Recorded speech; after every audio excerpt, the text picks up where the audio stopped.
Assalamualaikum warahmatullahi wabarakatuh. Kami dari kelompok 4 yang beranggotakan Bahtiar Eka Priyadi, Suliarti Kristiro Wulandari, Laila Dewi Nurjanah, dan Niki Dwi Rukmini akan mempresentasikan hasil diskusi dari kelompok kami, yaitu mengenai sewa-menyewa atau ijaroh. Yang pertama akan dijelaskan oleh saya, yaitu A. Pengertian ijaroh.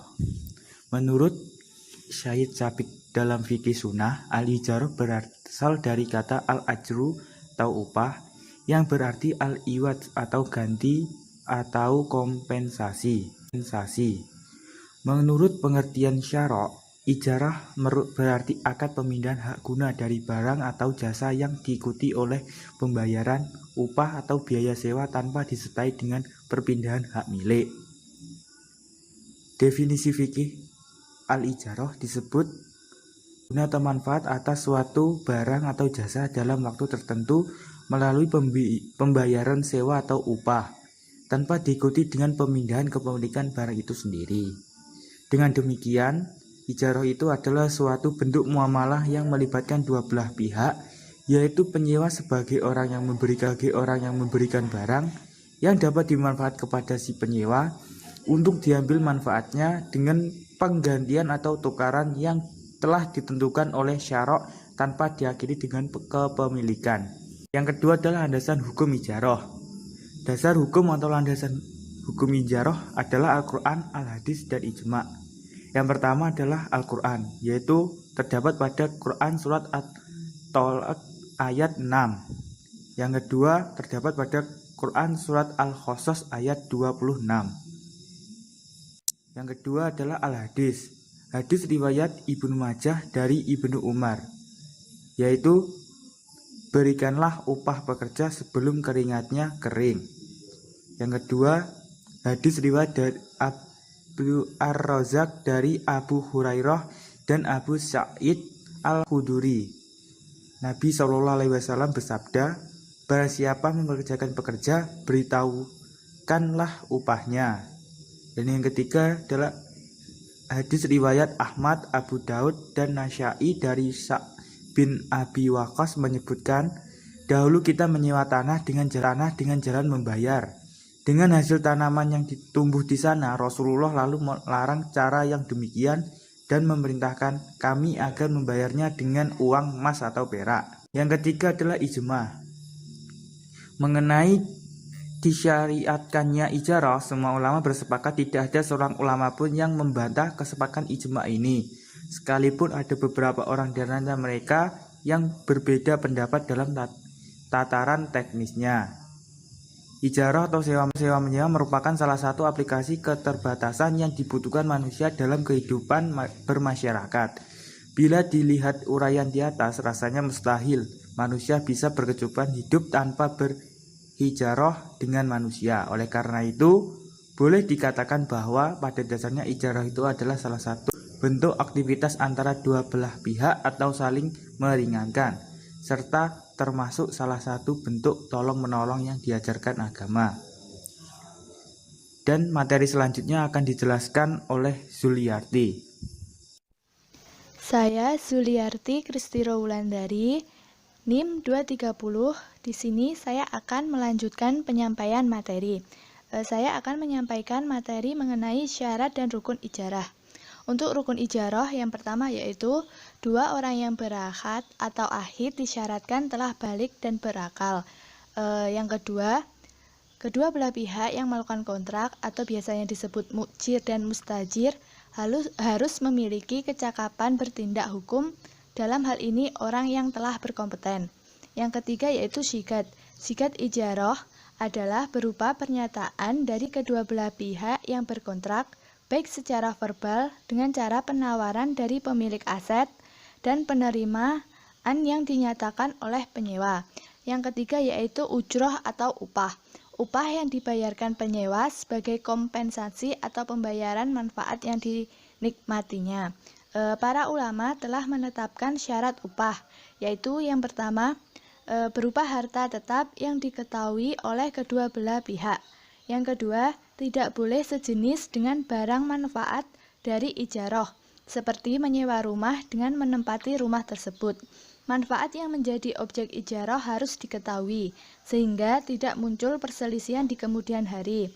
Apabila manfaat menjadi objek yang tidak jelas, maka akadnya tidak sah. Kejelasan manfaat itu dapat dilakukan dengan menjelaskan jenis manfaatnya dan penjelasan berupa lama manfaat itu di tangan penyewa. Dan yang terakhir yaitu adanya manfaat dari barang yang disewa. Selanjutnya, saya akan menyampaikan materi tentang macam-macam ijarah. Ada dua jenis ijarah dalam hukum Islam.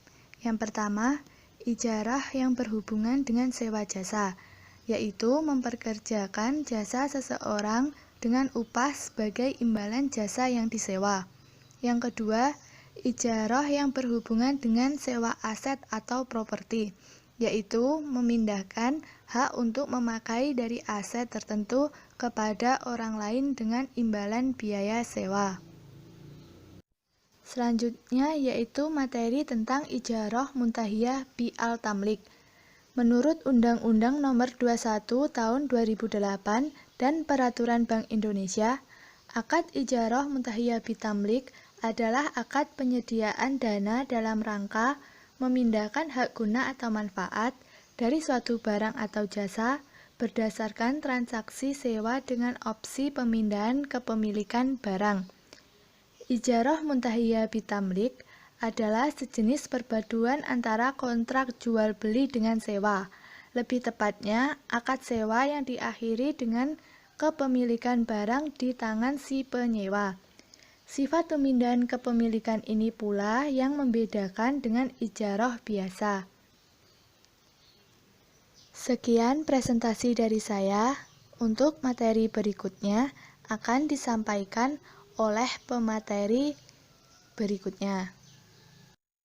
Saya akan menjelaskan rukun dan syarat ijarah muntahiyah bi'al tamlik dan implementasi ijarah muntahiyah bi'al tamlik. Yang pertama adalah rukun ijarah muntahiyah bi'al tamlik. Adanya pihak yang berakad, adanya objek yang diakadkan, adanya akad atau sikat. Yang kedua, syarat ijarah muntahiyah bi'al tamlik, yaitu pihak yang menyewakan harus memberitahukan biaya pembelian kepada penyewa. Kontrak transaksi harus sah dan terbebas dari riba. Objek transaksi harus jelas. Penjual harus menjelaskan semua hal yang berkaitan dengan proses perolehan barang tersebut. Selanjutnya, implementasi ijarah muntahiyah bi'al tamlik. Penerapannya IMBT di bank syariah. Nasabah menjelaskan kepada bank bahwa suatu saat di tengah atau di akhir periode ijarah ia ingin memiliki. Setelah melakukan penelitian, bank setuju menyewakan aset itu kepada nasabah. Apabila bank setuju, bank terlebih dahulu memiliki aset tersebut. Bank membeli atau menyewa aset yang dibutuhkan nasabah. Bank membuat perjanjian ijarah dengan nasabah untuk jangka waktu tertentu dan menyerahkan aset itu untuk dimanfaatkan. Kemudian nasabah membayar sewa setiap bulan yang jumlahnya sesuai dengan kesepakatan. Bank melakukan penyusutan terhadap aset. Biaya penyusutan dibebankan kepada laporan laba rugi. Di tengah atau di akhir masa sewa, bank dan nasabah dapat melakukan pemindahan kepemilikan aset tersebut secara jual beli cicilan. Jika pemindahan kepemilikan diakhiri, maka sewa akadnya dilakukan secara nisbah. Pada prinsipnya, bank syariah adalah sama dengan perbankan konvensional, yaitu sebagai instrumen intermediasi yang menerima dana dari orang-orang yang surplus dana atau dalam bentuk penghimpunan dana dan menyalurkan kepada pihak yang membutuhkan atau dalam bentuk produk pelemparan dana, sehingga produk-produk yang disediakan oleh bank konvensional, baik itu produk penghimpunan dana atau funding maupun produk pembiayaan, pada dasarnya dapat pula disediakan oleh bank syariah. Misalnya pada produk pembiayaan kepemilikan rumah atau KPR di perbankan syariah. Dari aplikasi skema pembiayaan IMBT telah dijelaskan di atas. Pengertian leasing. Leasing adalah pembayaran peralatan atau barang modal suatu perusahaan yang akan digunakan untuk proses produksi, baik secara langsung maupun tidak langsung.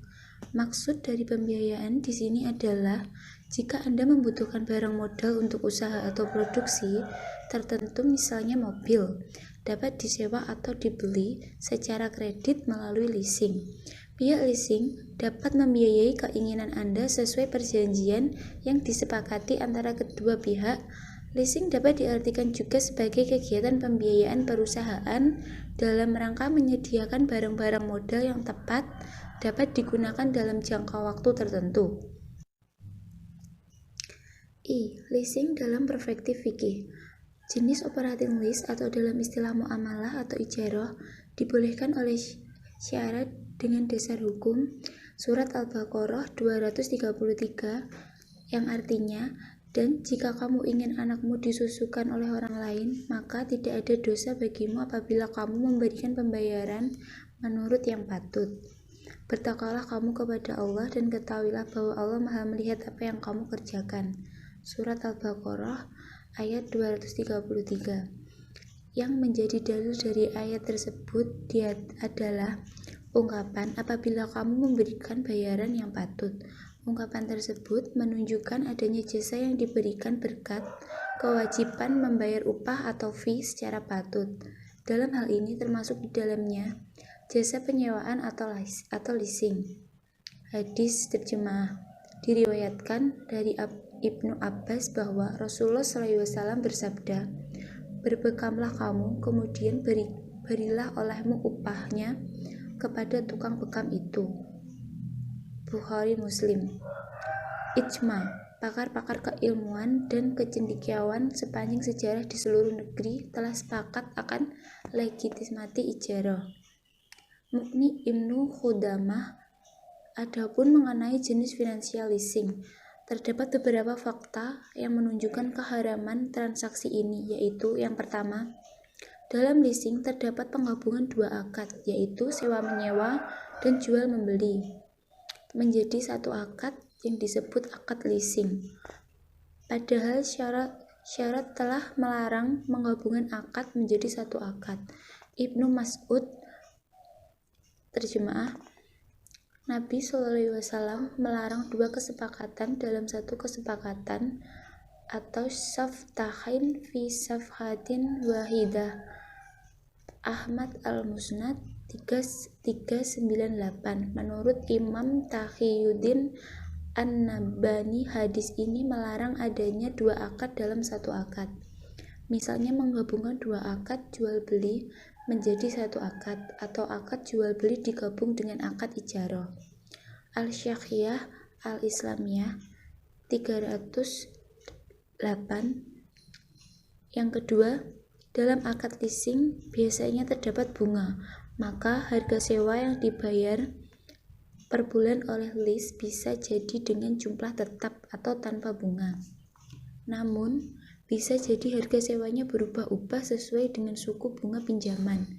Maka leasing dengan bunga seperti ini hukumnya haram, karena bunga termasuk riba. Surat Al-Baqarah ayat 275. Yang ketiga, dalam akad leasing terjadi akad jaminan yang tidak sah, yaitu menjaminkan barang yang sedang menjadi objek jual beli. Imam Ibnu Hajar Al-Haytami berkata, tidak boleh jual beli dengan syarat meminjamkan barang yang dibeli. Al-Fatawa Al-Fiyah Al-Kubra ayat 287. Imam Ibnu Zam berkata, tidak boleh menjual suatu barang dengan syarat menjadikan barang itu sebagai jaminan atas harganya. Kalau jual beli sudah terlanjur terjadi, harus dibatalkan. Al-Muhalla ayat 437. Dalam hadis juga disebutkan tidak halal salaf dan jual beli, tidak halal dua syarat dalam satu jual beli, tidak halal keuntungan selama barang belum di dalam tanggungan, dan tidak halal menjual apa yang bukan milikmu. An-Nasai, Tirmidzi, dan Ad-Durrani. Berdasarkan tiga alasan di atas, maka leasing dengan hak opsi atau financial lease atau yang dikenal dengan sebutan leasing saja hukumnya haram. C. Perbedaan ijarah muntahiyah bi'al tamlik atau biasa dikenal dengan IMBT dan leasing.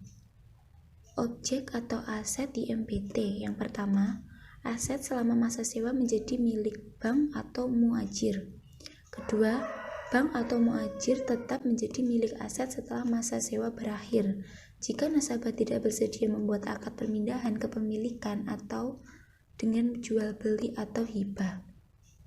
Objek atau aset leasing. Yang pertama, sama seperti dalam financial lease, nasabah membeli aset dari supplier dengan dana pembiayaan dari bank dan aset langsung dicatatkan atas nama nasabah. Kedua, aset kemudian dikonstruksikan sebagai milik bank atau karena dibeli dengan uang bank dan bank menyewakan kepada nasabah. Akad atau perjanjian IMPT. Perjanjian menggunakan dengan satu akad dan satu wa'ad atau akadnya ijarah dan sewa dan wa'adnya jual beli atau hibah yang akan ditandatangani setelah ijarah berakhir atau jika nasabah menghendaki. Maka perlu dilampirkan konsep perjanjian jual beli atau hibah. Juga dilampirkan konsep kuasa kepada bank untuk menjual aset jika pada akhir masa ijarah nasabah tidak menginginkan aset. Akad atau perjanjian leasing. Sewa dan menjual beli menjadi satu kesatuan dalam satu perjanjian. Pemindahan kepemilikan IMPT. Pertama, pemindahan kepemilikan dengan menggunakan jual beli atau hibah. Kedua, permindahan kepemilikan dilakukan setelah masa ijarah selesai. Pemindahan kepemilikan leasing. Pertama, permindahan kepemilikan diakui setelah seluruh pembayaran sewa telah diselesaikan. Kedua, pemindahan kepemilikan dengan menggunakan jual beli. Pembuktian kepemilikan objek IMPT. Bank atau muajir dianggap pemilik dari objek yang disewakan. Logikanya, banklah yang membeli barang dari supplier dan nasabah untuk membeli barang atas surat kuasa dari bank. Pembuktian kepemilikan objek leasing. Dalam financial lease tidak mengkonstruksikan bahwa leaserlah yang membeli barang dari supplier. Sekian presentasi dari kelompok kami, kurang lebihnya mohon maaf. Dan buat teman-teman yang ingin bertanya, kami akan menjawab 3 pertanyaan teratas. Terima kasih. Wassalamualaikum warahmatullahi wabarakatuh.